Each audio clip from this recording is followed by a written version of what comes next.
নমস্কার বন্ধুরা, তোমরা সকলে কেমন আছো? আশা করি তোমরা সকলে ভালো আছো, সুস্থ আছো। আজকের রিডিংটা কিছুটা এই ধরনের, যাদের রাশি রয়েছে মিথুন, তুলা এবং কুম্ভ। তো তোমাদের এপ্রিল মাসে লাভ লাইফ কেমন যাবে চলো দেখে নেব। এবং তোমরা কেউ যদি চ্যানেলে প্রথমবার এসে থাকো তাহলে অবশ্যই চ্যানেলটাকে সাবস্ক্রাইব করবে এবং সকলের সাথে শেয়ার করবে। ডেলি আপডেটস পাওয়ার জন্য নোটিফিকেশান আইকনটাকে অবশ্যই অন করে দিও এবং তোমরা ডেলি কমিউনিটি পোস্টটাকে চেক করবে। ওকে, এবং যারা হোয়াটসঅ্যাপ গ্রুপে জয়েন করতে পারোনি তো তোমরা কমিউনিটি পোস্টে দেখো, লিঙ্ক দেওয়া রয়েছে, অবশ্যই তোমরা জয়েন করে নিও।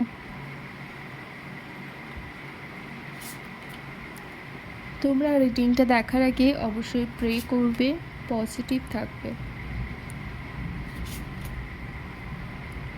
ওকে, সো আগামী এপ্রিল মাস তোমাদের লাভ লাইফ খুব একটা ভালো যাবে না, কারণ এখানে তোমরা যারা রিডিংটা দেখছো তো তোমাদের বেশিরভাগ মানুষের পজিটিভ খুবই নেগেটিভ রয়েছে, নেগেটিভ ভাবনা চিন্তা। এখানে বেশিরভাগ মানুষের হার্ট ব্রেক হয়েছে এবং সেরকমভাবে কারোর সাথে কারোর সম্পর্ক ঠিক নেই। ওকে, তো যেটা নেক্সট মান্থে রয়েছে তোমাদের জন্য। তো তোমরা যদি এখনও কেউ কারোর সাথে যোগাযোগ না করে থাকো তো তোমরা অবশ্যই যোগাযোগ করার চেষ্টা করো, তবে খুব সাবধান যার রিলেশনশিপে রয়েছে, কারণ একটা চিটিং হওয়ার ব্যাপার অবশ্যই রয়েছে। তার সাথে সাথে অনেকে এপ্রিল মাসের সম্পর্ক পুরোপুরিভাবে শেষ করে দিতে চাইছে এবং অনেকের এমন পরিস্থিতি রয়েছে যে তুমি হয়তো ওর এক্সট্রা অ্যাফেয়ার্স রয়েছে তো তুমি জানো না।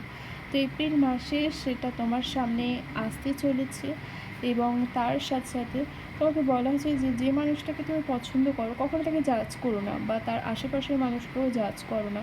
তোমার এই জাজমেন্টের কারণে তোমার উপর কিন্তু এফেক্ট পড়ছে, ঠিক আছে? যে কারণে যাকে জাজ করছো তার যেটা হওয়ার কথা ওটা না হয়ে তোমার উপর এফেক্ট পড়ছে।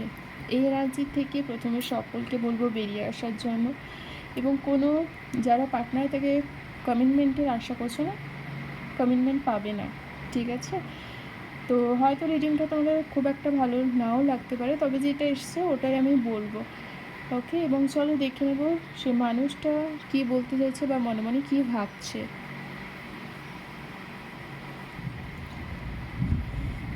চলো দেখে নিই কী ভাবছে।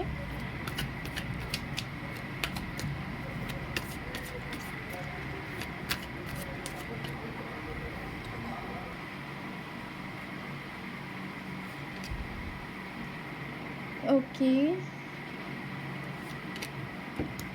ও সব সময় কিন্তু তোমাকে চায়, ওকে, এবং মন থেকে চায়, তবে তোমাকে ইমপ্রেস করারও চেষ্টা করে এবং ও মনে করে যে তুমি অনেক কিছু ওকে শিখিয়েছো, ওকে, এবং সেটার কারণে ও কৃতজ্ঞ।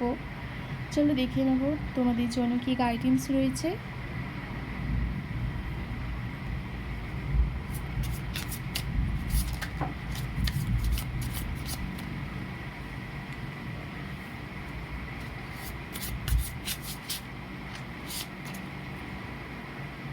ওকে, সো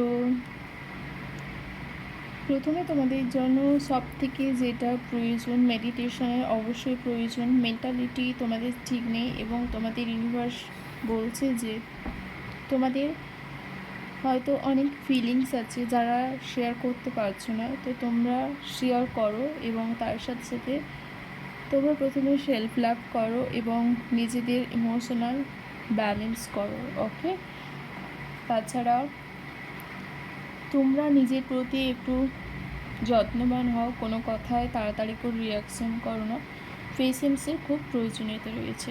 এই ছিল তোমাদের জন্য রিডিং, দেখা হবে পরবর্তী রিডিংয়ে। Thank you so much.